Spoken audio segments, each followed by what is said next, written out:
The story begins in Charleston, South Carolina, a city of cobblestone streets, grand old homes, and a cultural obsession with family legacy. It is early spring, when magnolia trees bloom and the air carries both sweetness and tension, a mix of tradition and hidden desire. The social landscape is elegant but suffocating. Charity galas, gallery openings, and cocktail parties maintain appearances, while behind closed doors, unspoken secrets fester. This is a world where reputation is a currency, more valuable than honesty, and where betrayal can be disguised beneath smiles and polite conversation. The atmosphere is intimate and tense, a slow-burning suspense that colors every encounter, every gesture, every glance. It is in this refined yet fragile environment that our protagonist's life begins to unravel. Anna Whitfield, 41, is an art curator at one of Charleston's most prestigious galleries. She is known for her refined taste, patience, and empathy, admired for the way she brings life to collections and for the careful attention she gives to her students, friends, and family.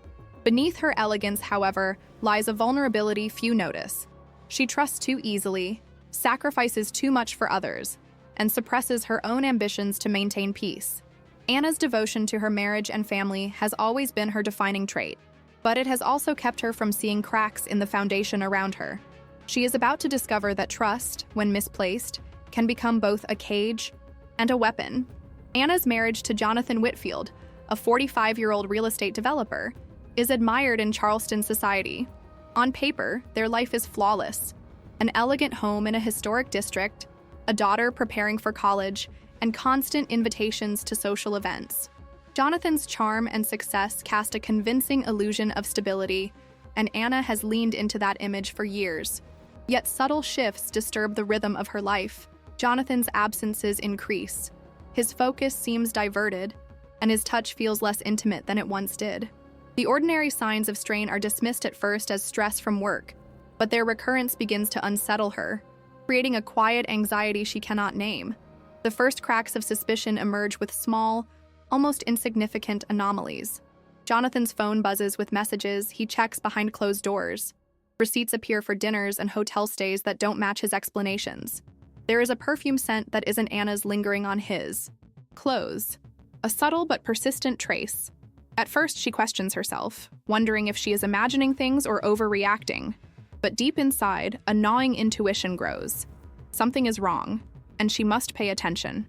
Her loyalty, once a source of pride, begins to feel like a vulnerability exploited by someone she trusted most. Anna's life is shaken further by the revelation that no one outside the family could have been the other woman. A casual discovery, a necklace left in Jonathan's car, leads her to investigate further. Following a trail of evidence, she uncovers messages, photos, and subtle hints that reveal the shocking truth. The affair is not with a stranger, but with Emily, Anna's own younger sister. Emily has always been vibrant, free-spirited, and overshadowed by Anna's careful, composed demeanor, making the betrayal sting twice as deeply. The very people she trusted, her husband and her sister, have been conspiring in secrecy, their deceit hidden behind smiles, family, dinners, and shared holidays. The emotional impact of the discovery is profound. Anna does not explode in rage. She feels a cold, intense shock that numbs her briefly, followed by a clarity that cuts through confusion. She processes the betrayal logically, like a strategist observing the battlefield before striking. The initial reaction of disbelief and heartbreak is tempered by her intelligence and careful planning. She refuses to confront Jonathan or Emily impulsively, understanding that to do so would give them power over the narrative. Instead, she begins a calculated process of gathering evidence and observing their patterns. Anna's investigation is meticulous. She documents conversations, texts, and photographs. She monitors Jonathan's schedule, his phone habits, and subtle shifts in Emily's movements. Unlike previous stories of betrayal, her approach is not repetitive or superficial. She focuses on both psychological patterns and material evidence, capturing a complete picture of deceit.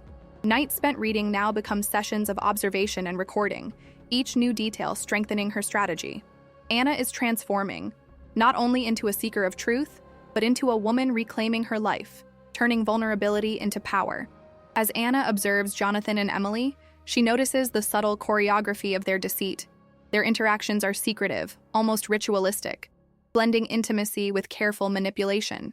Emily flirts with power and freedom, embodying a life Anna denied herself, while Jonathan is enraptured by both thrill and control. They underestimate Anna, believing her devotion and composure to be naivety. This underestimation becomes the leverage Anna needs. In their arrogance, they expose themselves without realizing it, giving her the upper hand in the eventual confrontation. The tension escalates as Anna plans her confrontation with precision. She selects the perfect venue, her parents' 50th wedding anniversary, a family gathering attended by friends, relatives, and prominent social figures. It is a public setting, saturated with expectations of grace and unity, where masks cannot easily hide. Anna prepares mentally and emotionally, balancing grief, anger, and strategy. She rehearses calm delivery, knowing that her power lies not in hysteria, but in measured revelation. Each interaction before the event, subtle tests of Jonathan and Emily's behavior, confirms that her plan is feasible and that her evidence is irrefutable. The night of the anniversary begins with elegance and social ritual. Guests arrive in formal attire, exchanging pleasantries, toasts, and carefully curated smiles. Anna participates gracefully, appearing composed, almost detached, as she watches Jonathan and Emily circulate among the crowd. The tension beneath her calm is palpable, her heart pacing with anticipation. She clutches the evidence discreetly, photographs, screenshots, and receipts organized and ready. Anna knows that timing is crucial. The right moment will amplify the shock and ensure the maximum impact of truth. At the chosen moment, Anna rises to speak. She begins with warm gratitude, acknowledging the family, the years of shared history, and the love that still exists in other forms. Her voice is steady, calm, and commanding. Then she pivots, revealing Jonathan and Emily's betrayal in detail. The room grows silent as she lays out the evidence systematically. There are no theatrics, no screams, only the precise presentation of facts that leaves no room for denial. The collective gasp of family and guests resonates through the hall, marking the emotional climax of years of hidden deceit. Jonathan's initial reaction is disbelief, followed by panic as he realizes the exposure is complete. Emily's confidence falters under the weight of public shame, her youthful audacity replaced by fear. Friends and family struggle to comprehend the dual betrayal, the combination of husband and sister colluding against Anna.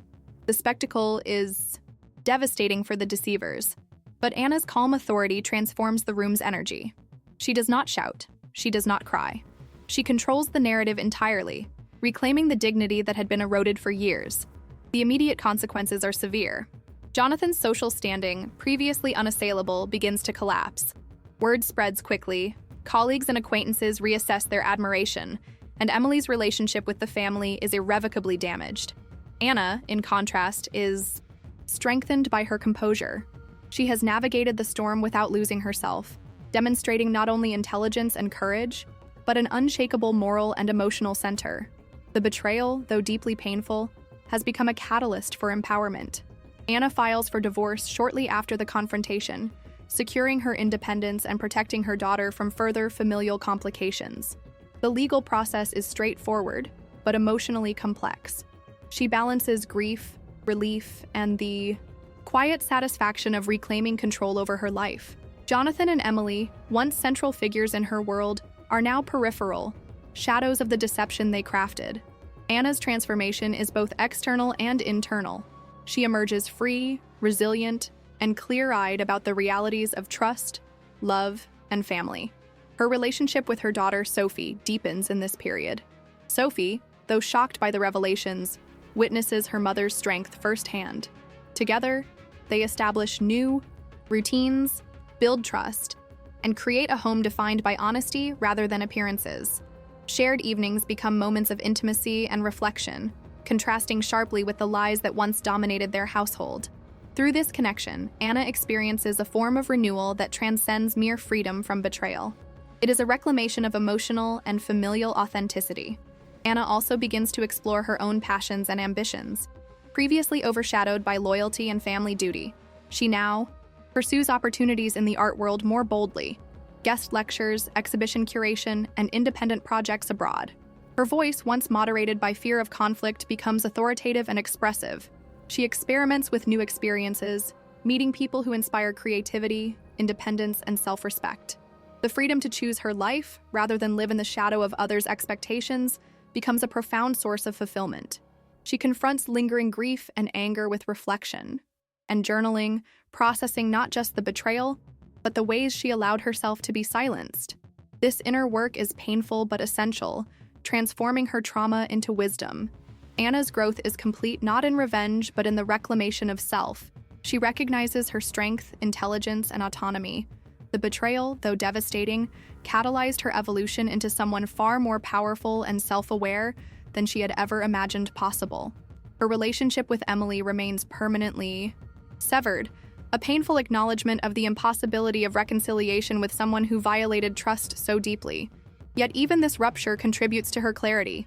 She learns the necessity of boundaries and the courage to remove toxic influences. Emily, once a mirror of freedom and rebellion, becomes a lesson in betrayal and self-preservation. Anna's emotional maturity allows her to let go without hatred dominating her, turning pain into structured understanding rather than chaos. Anna also reassesses her former marriage with Jonathan, understanding that his deception revealed his character as much as their compatibility. She no longer mourns what might have been. Instead, she appreciates the liberation his betrayal enabled. Her perspective shifts from attachment to self-prioritization, from reaction to strategy. She begins to engage with the world on her terms, exploring new social, professional, and creative landscapes. Each choice she makes is deliberate, fueled by autonomy and insight rather than fear or obligation. The story concludes with Anna reflecting on the journey she has survived. Sitting in her renovated studio, surrounded by canvases and sketches, she acknowledges both the pain of betrayal and the power of transformation. Spring's light streams through the windows, symbolic of renewal and possibility. She feels a quiet satisfaction, a sense that the worst storms have passed and left her stronger. The scars remain, but they are markers of survival, wisdom, and growth, not of weakness. The final paragraph leaves a resonant question for the audience, blending reflection and engagement. When those you trust most betray you, will you crumble or will you rise? I chose to rise, and would you? The story ends with Anna poised to embrace her new life, a symbol of resilience, strategy, and emotional sovereignty.